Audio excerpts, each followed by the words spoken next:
Hello and welcome back to Good Game Nation, where we bring you all things TCG. My name's Preston, and today is News Day. And this weekend, NA Nationals is going, and what they're calling BCG Fest. And the event looked like it was extremely crowded from what I saw. They had a treasure hunt with the lines being like 30 minutes to an hour each to get stamps to get some promos.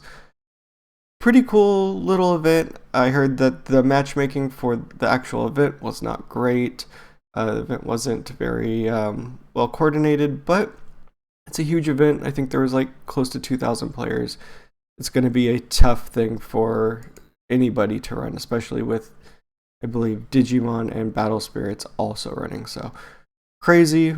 We have not crowned a North American champion yet to see who's going to Worlds on our behalf, but that will happen. Check Twitter. It will be announced at some point today if we're lucky.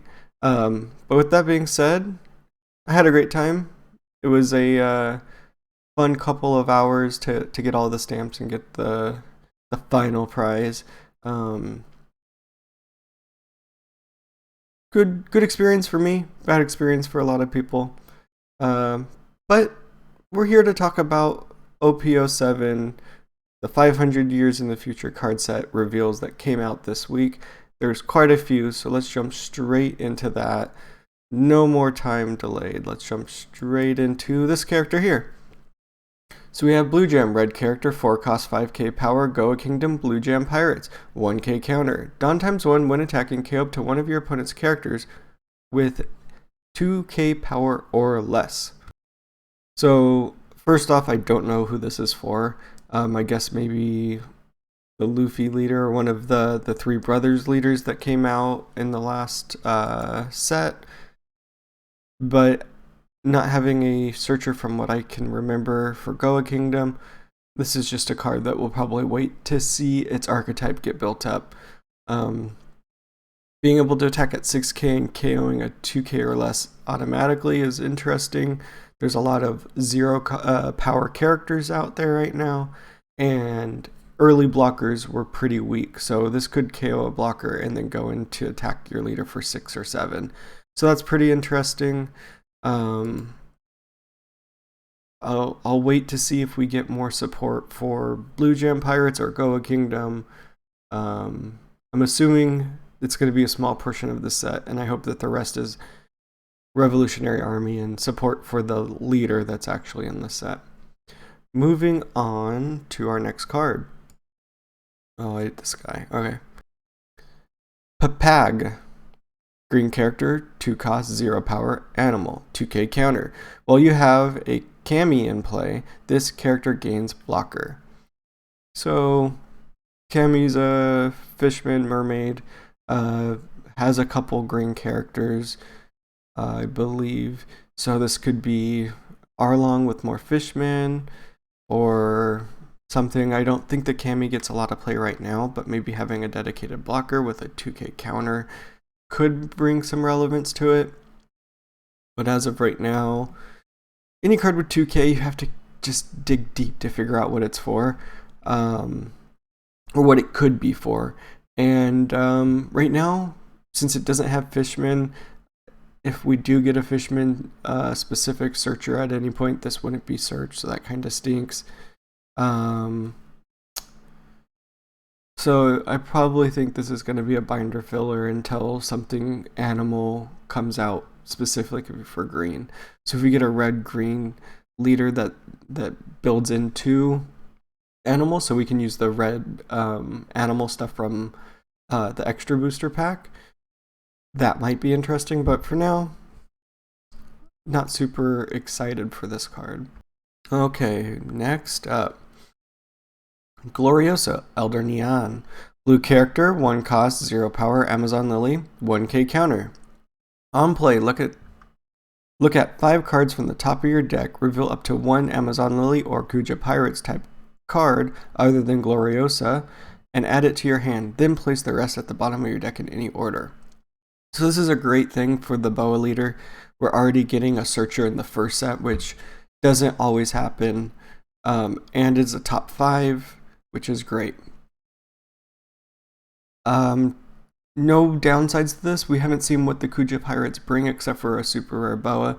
I'm guessing it's going to be pretty good. I can't imagine the Kuja Pirates having a bad archetype, and it's going to probably be revolving around what boa already does. She bounces and she freezes attacks.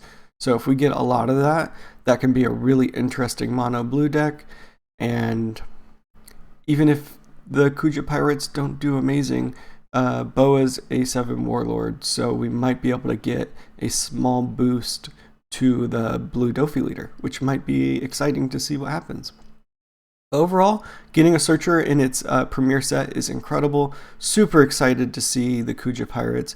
I know a lot of people are going to be playing it just because it's Boa. Exciting times for blue. Excited for it to move away from Navy, move away from Sakazuki. I know there's always a chance that if the archetype's good enough, Sakazuki will use it, but having a dedicated leader, I know a lot of people are going to jump into Boa. I can't imagine people not jumping into this deck. Okay, moving on to our next one. Okay, this guy's name, I believe it's Itomimizu, purple character, 3 cost, 0 power, Foxy Pirates, 1k counter. Activate main once per turn if your leader has Foxy Pirates type, and you do not have any other characters in play named Itomimizu, add up to 1 Rested Dawn from your Dawn deck. This is what I wanted for the Foxy Pirates. Its leader has an innate -3. They need to have Dawn ramp everywhere so that you can use that leader effect all the time. In this character, every turn, gain a Rested Dawn. Every turn. That's one of the best ramp cards I think we have, and it's leader locked, which is a shame, but that's great. This is great for that leader. Being able to ramp constantly is going to be super helpful. I can't imagine the deck not having this guy. My only thoughts on it is I wish they would have drawn it so it didn't look like he had a flesh mustache and made it look more like lips, because that card is terrifying looking. And on the bright side, for people playing against it, 0 power and 3 cost is going to be very easy to remove. Most red decks are going to be able to remove this card so easily when they have combinations of 4,000 to remove and all that stuff. Red gets rid of it pretty easily. Black should be able to get rid of a 3 or less just in its sleep. And those are just the 2 decks I can think of off the top of my head. I think Purple Luffy's going to have a hard time removing anything. I think that deck has removal issues. But this far along in the game, it might have changed. But all in all, an incredible ramp for the Foxy Pirates. I'm super excited for the trash that it's going to bring to this game. I hope it's just the most toxic deck that comes out. Not only because Purple needs a good, solid set that doesn't revolve on every card in the game. That's what Purple Luffy's doing right now. Is using all the generic cards, at least in the West right now. So having an actual solid Purple set where you actually use all the cards would be great, and I hope that it's Foxy because I think that's hilarious. Okay, let's move on. Okay, another name that's going to be difficult because I don't know how they pronounced it in the movie. Baccarat, red character, 3 cost, 4k power, film, Gran Treso, 1k counter. Blocker. On opponent's attack once per turn, you may trash 1 card from your hand, give up to one of your leader or characters plus 2,000 power during this turn. This is great. Super excited for this. Red Purple Film came out in the last set, and I didn't see it do too well. I don't remember seeing very many people posting about their Uta film decks, even though it should be pretty good. Like, it has a lot going for it. 2 searchers, 2 colors that fully have film cards, but I didn't see anything. So giving it more support is nice. Again, I wish these were Revolutionary Army and it wasn't just a filler set for red, giving older archetypes, doing what I thought Extra Booster Pack was supposed to do. But this card itself, being able to block and for free For free, trash one card from your hand. Giving your leader or character 2,000 for that turn is really interesting. So you could first use its ability once per turn to give 2k power to your leader.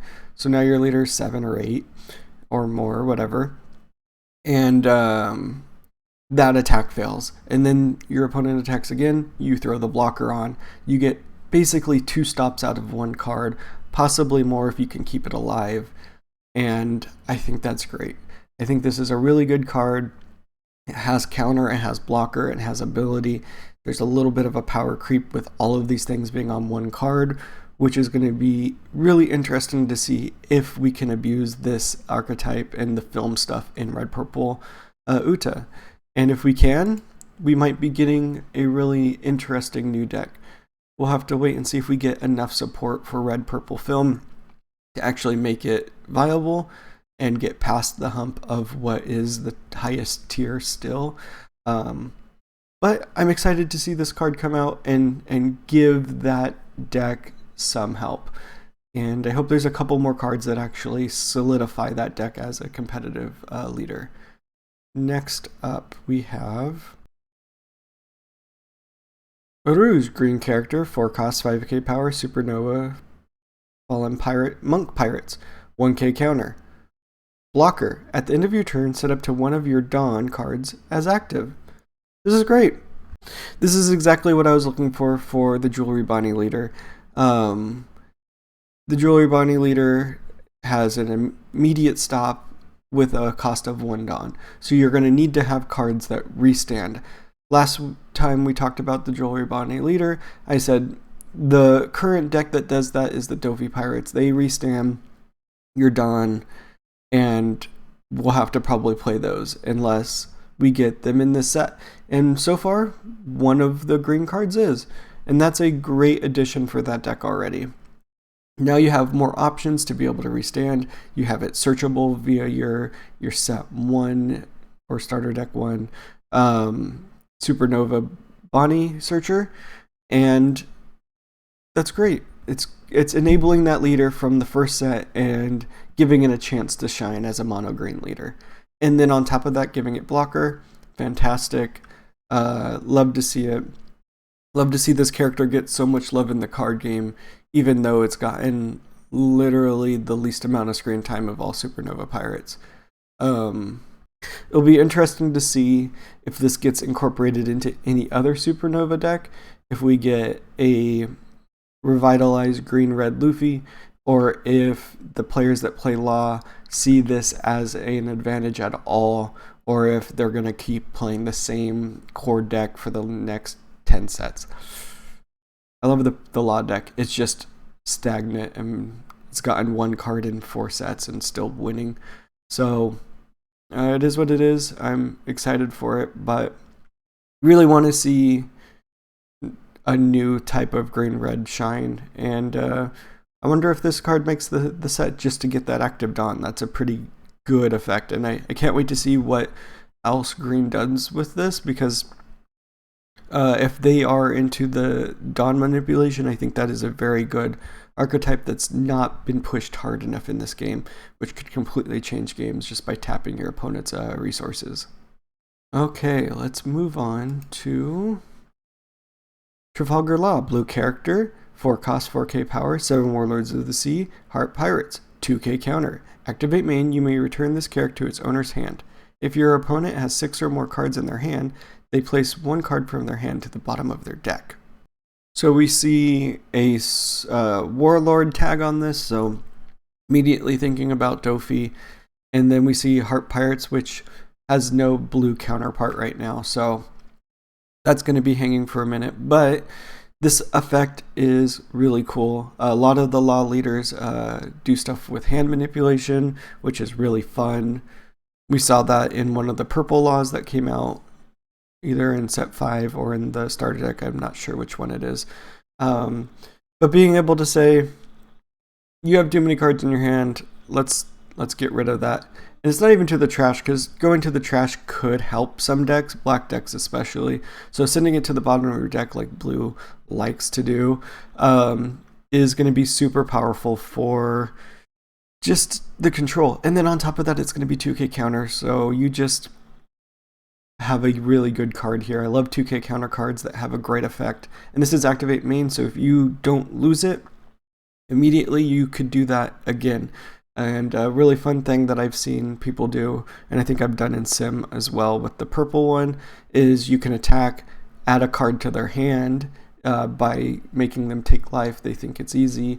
I'll just take this one. And then you play a law, and they have to discard. Very manipulative, very fun.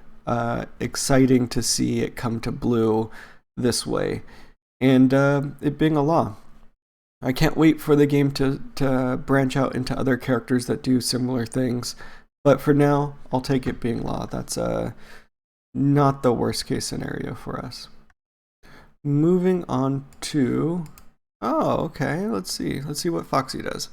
Foxy, purple character, 7 cost, 7k power, Foxy Pirates. On opponent's turn, if your leader has Foxy Pirates, all your opponent's characters have minus 1k power. Activate main once per turn.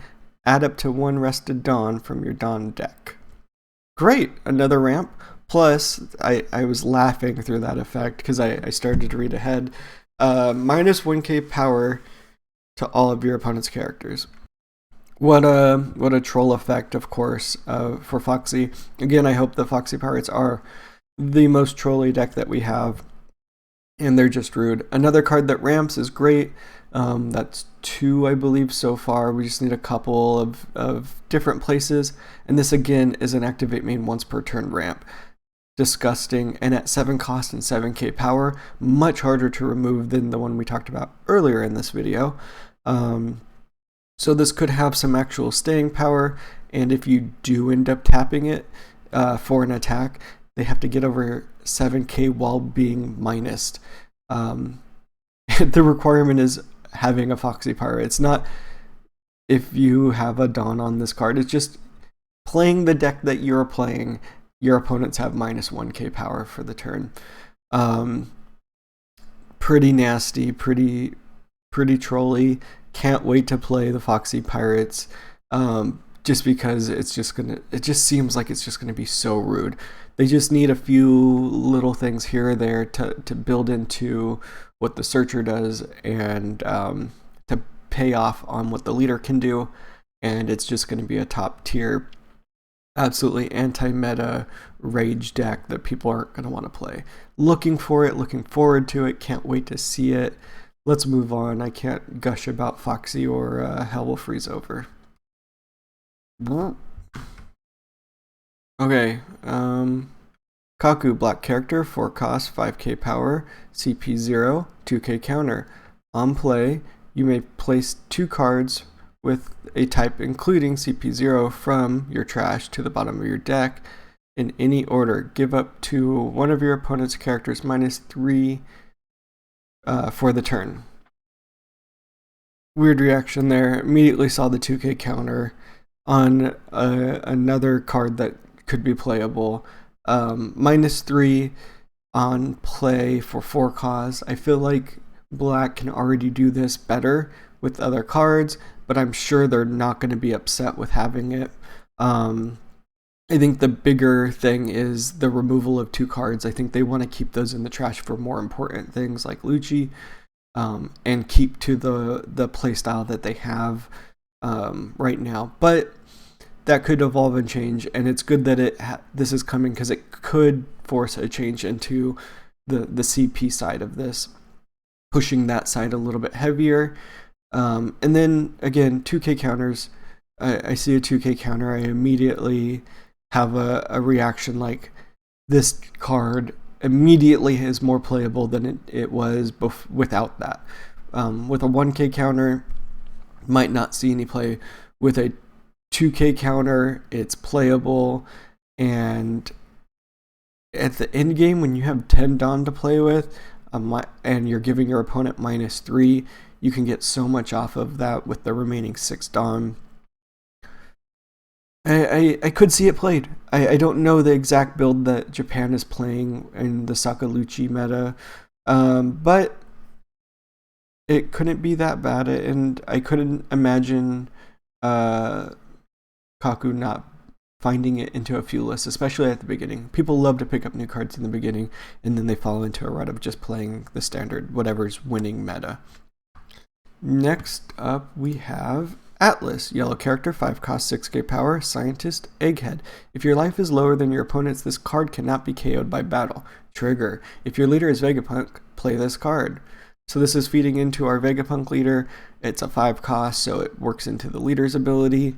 And not being able to be KO'd by battle is fun. I wish there was some scale to this card because the background shows you no idea how big this character is. And I believe Atlas is gigantic. Super huge, tall character. But with that being said, not being KO'd by battle makes sense based off of the character, all the things. And we're going to be getting all of the satellites, so I can't wait to see how they uniquely bring those personalities into each card. And I'm imagining that all of them are going to be trigger play this card of some sort. Good triggers because the leader is going to be trigger centric in yellow. Good card, 5 cost, 6k power. Nice, with a good effect. Looking forward to seeing the rest of the characters that come out of yellow for this deck. And I think it's going to be fun. Vegapunk looks like a nasty trolley leader as well, just like Foxy. Let's move on to our last card here. Lucy, yellow character, 6 cost, 7k power, Dressrosa, Revolutionary Army. When attacking once per turn, you may put the top or bottom card of your life into your hand. Rest up to one of your opponent's 4 cost or less characters. Then, if your life total is 1 or less, place the top card of your deck onto your life pile. Woo! Okay, so this is the Lucy that is Sabo with the Revolutionary Army type, and you can see the hockey claw at the bottom bottom left-hand corner. So really cool background, really painterly, really nice art. To get to the effect, once per turn being able to swap out life, and most leaders, yellow leaders, you're leaning towards that lower life count, so you should be able to pick up a card and play a card off the top of your life, just cycling out some stuff that doesn't have trigger or whatever. And with being able to peek at your life with some leaders, you should be able to pick up the ones that you don't want off the top or bottom and put down something that could have trigger and then peek at it to see if it is, or pick it up the next turn. So that's really great. I think it's a really good card. I don't know what exactly you're playing it in. I guess having Revolutionary Army and being yellow, Bella Betty stands out. Getting some actual Revolutionary Army cards that are yellow is good. I just don't know if, looking only at the set 5 Bella Betty deck, if this fits into that deck, because the yellow cards all have trigger that you play. You play really good yellow cards already. Does this fit into there? Is that the playstyle that Betty wants to play into? Or is this just going into a yellow deck that can abuse that life cycle? Hard to tell 1 week into the set, but overall, I think it's gonna be something. I like the card, I like the character, I'm all for it. And being able to add something to spice up the Revolutionary Army and Bella Betty is gonna be great. It's a good, strong character to boost this yellow Revolutionary Army stuff. So I'm all for it. I can't wait to see what comes out of this set. It's been such an incredible set so far to just get the first like 20 or so cards in like the week and a half that it's been out, when they started doing reveals at least.